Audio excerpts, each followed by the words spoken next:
हरियाणा की हर अपडेट के लिए बेल आइकन दबाएं और सब्सक्राइब करें एसटीवी हरियाणा न्यूज। रहे हैं वो शुरू में कुछ बंधन इसलिए लगाने पड़े ताकि व्यवस्थाएं भी विकसित करनी थी, लोगों को थोड़ा एजुकेट भी करना था। अब हमारे पास टीम तैयार है, लोग भी तैयार हैं। थोड़ा आग्रह रखेंगे तो चीजें संभल सकती हैं। तो जो जो चीज हम तैयार करें उसको जरा इंप्लीमेंट करें और हमें आगे अब कोई बढ़े नहीं, इसकी चिंता जरूर करनी होगी, कोई नई गड़बड़े न हो। आपदा के गहरे समंदर से हम निकले हैं, ये हम मान के चले। इतना बड़ा देश, दुनिया मानती थी कि भारत तो नहीं संभल पाएगा। आपदा के गहरे समंदर से हम निकलकर हम किनारे की तरफ बढ़ रहे हैं। हम सभी के साथ वो पुरानी जो एक शेर शायरी चलती है, ऐसा ना हो जाए कि हमारी किश्ती भी वहां डूबी जहां पानी कम था। ये स्थिति हमें नहीं आने देनी है। साथियों, आज हम दुनिया भर में देख रहे हैं कि जिन देशों में कोरोना कम हो रहा था, आपको पूरा चार्ट बताया कैसे तेजी से संक्रमण फैल रहा है। हमारे यहां भी कुछ राज्यों में ये ट्रेंड चिंताजनक है ही है। इसलिए हम सभी को, शासन प्रशासन को पहले से भी अधिक जागरूक, अधिक सतर्क रहने की जरूरत है। हमें ट्रांसमिशन को कम करने के लिए अपने प्रयासों को जरा और गति देनी होगी। टेस्टिंग हो, कंफर्मेशन, कॉन्टैक्ट ट्रेसिंग, डेटा, इन सारी जुड़ी किसी भी तरह की कमी को हमें सर्वोच्च प्राथमिकता देते हुए उसको ठीक करना होगा। पॉजिटिविटी रेट को 5% के दायरे में लाना ही होगा। और मैं मानता हूं छोटी छोटी इकाइयों पर कहिए कि भाई 1 क्यों बढ़ा, आधा क्यों बढ़ा, 2 क्यों बढ़ा। हम राज्य के स्केल पर चर्चा करने के बजाय अब जितनी लोकलाइज चर्चा करेंगे शायद हम एड्रेस जल्दी कर पाएंगे। दूसरा, हम सबने अनुभव किया है कि आरटीपीसीआर टेस्ट का अनुपात बढ़ना चाहिए। जो घरों में आइसोलेटेड मरीज हैं उनकी मॉनिटरिंग ज्यादा बेहतर तरीके से करनी होगी। आप भी जानते हैं कि अगर वहां थोड़ी भी ढिलाई रही तो मरीज बहुत गंभीर स्थिति में अस्पताल आता है, फिर हम बचा नहीं पाते हैं। जो गांव है, कम्युनिटी के स्तर पर हेल्थ सेंटर हैं, उनको भी हमें ज्यादा इक्विप करना ही होगा। गांव के आसपास भी इंफ्रास्ट्रक्चर ठीक रहे, ऑक्सीजन की सप्लाई पर्याप्त रहे, ये हमें देखना होगा।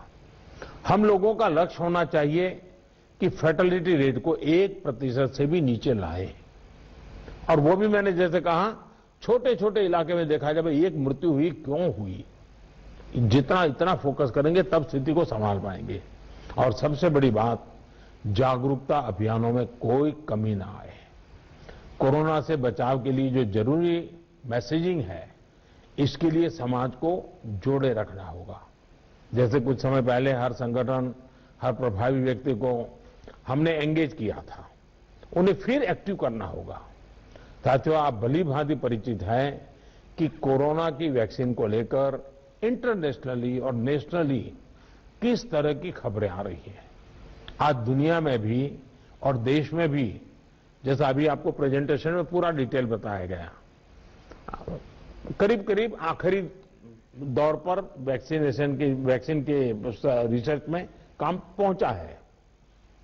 भारत सरकार हर डेवलपमेंट पर बारीकी से नजर रखे हुए हैं, हम सबके संपर्क में भी हैं।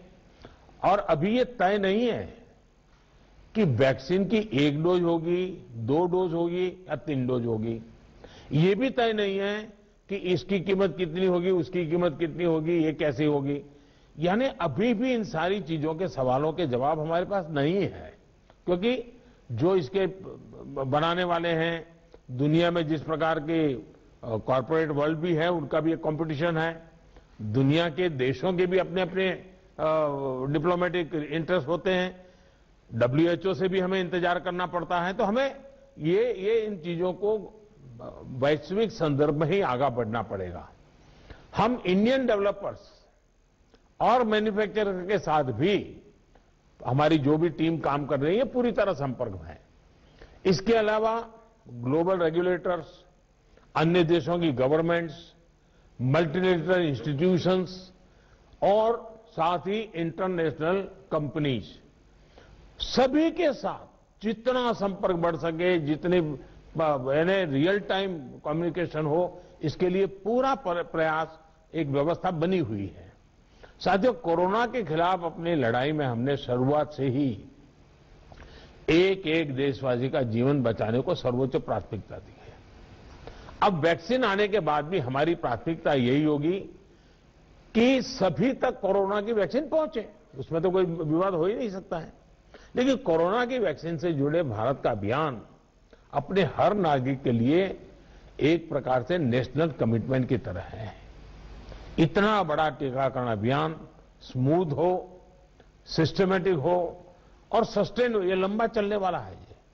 इसके लिए हम सभी को, हर सरकार को, हर संगठन को एकजुट होकर के कोऑर्डिनेशन के साथ एक टीम के रूप में काम करना ही पड़ेगा। साथियों, वैक्सीन को लेकर भारत के पास जैसा अनुभव है वो दुनिया के बड़े बड़े देशों को भी नहीं है। हमारे लिए जितनी जरूरी है स्पीड है, उतनी ही जरूरी है सेफ्टी भी है। भारत जो भी वैक्सीन अपने नागरिकों को देगा वो हर वैज्ञानिक कसौटी पर खरी होगी। जहां तक वैक्सीन के डिस्ट्रीब्यूशन की बात है तो उसकी तैयारी भी आप सभी राज्यों के साथ मिलकर के की जा सके रही है।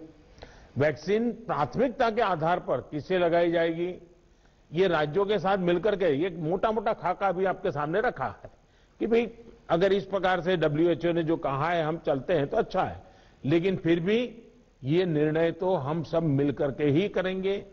हर राज्यों के सुझाव का महत्व इसमें बहुत रहेगा, क्योंकि आखिरकार उनको अंदाज है कि उनके राज्य में एक होगा। हमें कितनी अतिरिक्त कोल्ड स्टोरेज की जरूरत रहेगी, मुझे लगता है कि राज्यों ने इस पर अभी बल देकर के व्यवस्थाएं खड़ी करना शुरू कर देना चाहिए।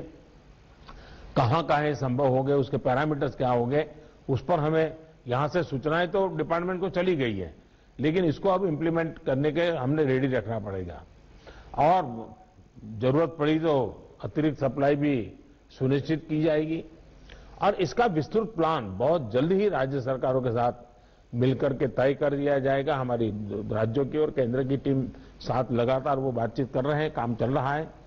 केंद्र सरकार ने राज्यों से कुछ समय पहले आग्रह किया था कि स्टेट लेवल पर एक स्टीयरिंग कमेटी और एवं स्टेट और डिस्ट्रिक्ट लेवल पर टास्क फोर्स का, और मैं तो चाहूंगा कि ब्लॉक लेवल तक हम जितना जल्दी ये व्यवस्थाएं खड़ी करेंगे, और किसी न किसी एक व्यक्ति को काम देना पड़ेगा। इन कमेटियों की रेगुलर बैठकें हो, उनकी ट्रेनिंग हो, उनकी मॉनिटरिंग हो, जो ऑनलाइन ट्रेनिंग होती है वो भी शुरू हो।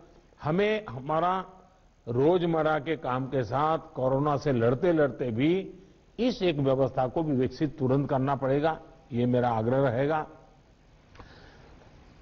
जो कुछ सवाल आपने कहे हैं, कौन सी वैक्सीन कितनी कीमत में आएगी ये भी तय नहीं है।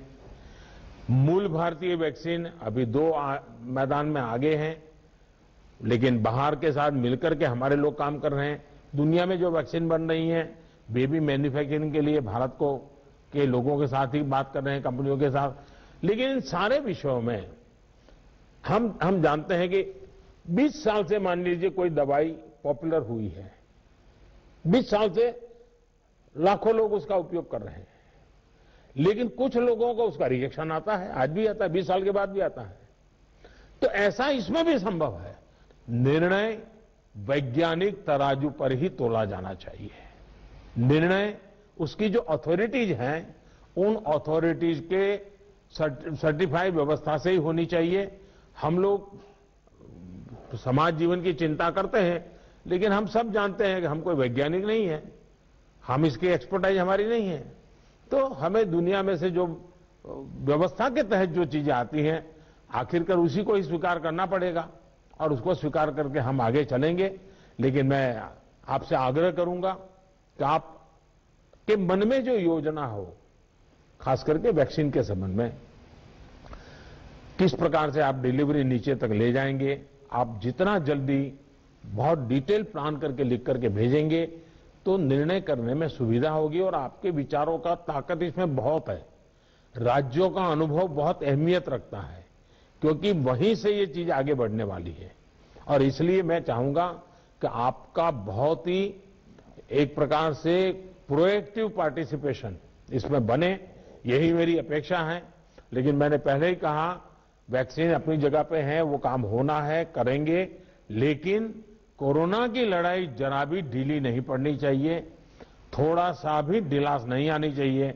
यही मेरी आप सबसे रिक्वेस्ट है। आज मेरी तमिलनाडु और पुडुचेरी के मुख्यमंत्रियों से बात करने का मुझे अवसर मिला। आंध्र से मैं फोन नहीं कर पाया था सुबह। एक साइक्लोन हमारे पूर्वी तट पे एक्टिव हुआ है, वो कल शायद तमिलनाडु, पुडुचेरी और आंध्र का कुछ हिस्सा वहां पर आगे बढ़ रहा है। और सारी भारत सरकार की टीमें बहुत एक्टिव हैं, सब लोग गए हैं। मैंने आज 2 आदरणीय मुख्यमंत्री जी से बात की थी, आंध्र के मुख्यमंत्री जी से अभी इसके बाद बात करूंगा। लेकिन सबके लिए पूरी तरह भारत सरकार और राज्य सरकारें मिल करके और पहला काम खाली करवाना, लोगों को बचाना, इस पर हमारा जोर रहे। फिर एक बार मैं आप सबका बहुत आभारी हूं, आप सबने समय निकाला, लेकिन मैं आग्रह करूंगा कि आप जल्दी से मुझे कुछ न कुछ जानकारियां भेजिए। धन्यवाद।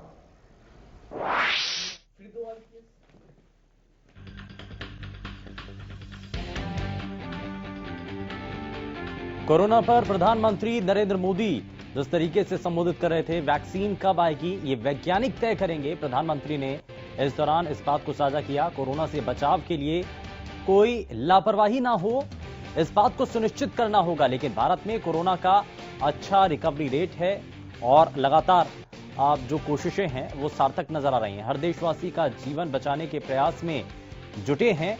कोशिश यही कि हर देशवासी की जो जिंदगी है वो बचाई जा सके। कोरोना पर प्रधानमंत्री की मुख्यमंत्रियों के साथ ये चर्चा, और जब सब तरफ से सवाल यही पूछा जा रहा है कि आखिर वैक्सीन कब आएगी, तो इस सवाल का जवाब उन्होंने इस तरीके से दिया है कि ये वैज्ञानिक तय करेंगे।